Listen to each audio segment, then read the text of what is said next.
Ngiyanamukela bafowethu kuyona-ke i-channel uma umusha ngiyacela ungakhohlwa ukusubscribe lana-ke bafowethu udaba lolu oluthinta-ke kakhulukazi umuntu-ke wesifazane okuthiwa-ke uye wabulawa laphana-ke ubulawa umlisa-ke wasemlazi-ke ngenkathi-ke bemthola-ke laphana-ke lele nenye intombi. Kahle kahle lo mlisa ubetholwa-ke ngunina wengane yakhe, so lo muntu-ke ekuthiwa-ke umbulele kahle kahle-ke unina wengane yakhe.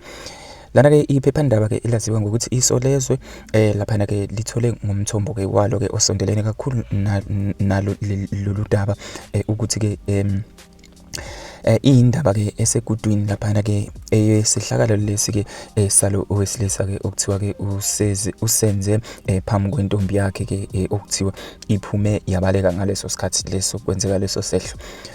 Lana-ke kuvela ukuthi-ke umsolwa umnumzane-ke Phakamani wakwasithola oneminyaka ewu-39 uhlinzeke unina wengane yakhe unkosazana laphana-ke Princess Thembekile-ke Makowana oneminyaka-ke ewu-34.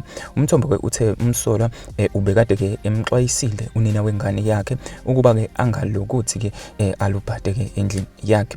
Lana-ke uma siqhuba lona lolu daba umthombo uthe unkosazana Makowane utheleke endlini-ke kayise wengane kanti-ke uzobhadama-ke uzombhadama elele-ke nenye-ke intombi njengoba sike sasho. Wathi-ke lokhu kumcikile kakhulu-ke umsolwa wabe-ke esembuza-ke laphana-ke umufi ukuthi-ke kungani efika ekubeni-ke emxwayisile ngokuthi-ke angalenzi iphutha lokufika endlini laphana-ke. Uma-ke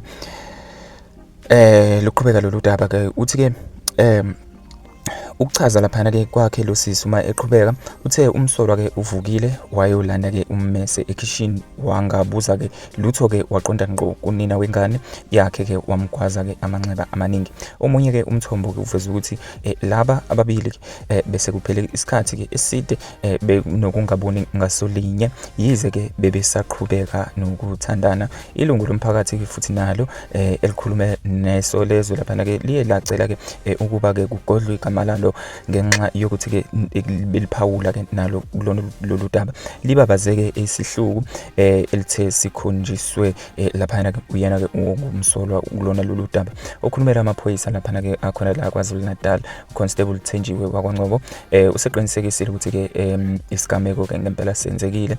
Uthe amaphoyisa asemlazi laphana-ke abophe owesilisa-ke oneminyaka engu-39 ngecala-ke lokubulawa kowesifazane njengoba-ke sesasho okwenzeke khona lapha kwa-U eMlazi. Umsolwa-ke uvele enkantolo-ke osukwini ngizothi-ke lwayizolo-ke njengoba kade kuLwesithathu uveze-ke ukuthi-ke lo wesifazane-ke obulewe kuvela ukuthi-ke isidumbu sakhe-ke sitholakale sinamanxeba-ke okugwazwa. Anyways bafethu ngiyofisa ukuthi-ke ningakhohlwa ukusubscribe kuyona le channel. Don't forget to like this video as well. Thank you.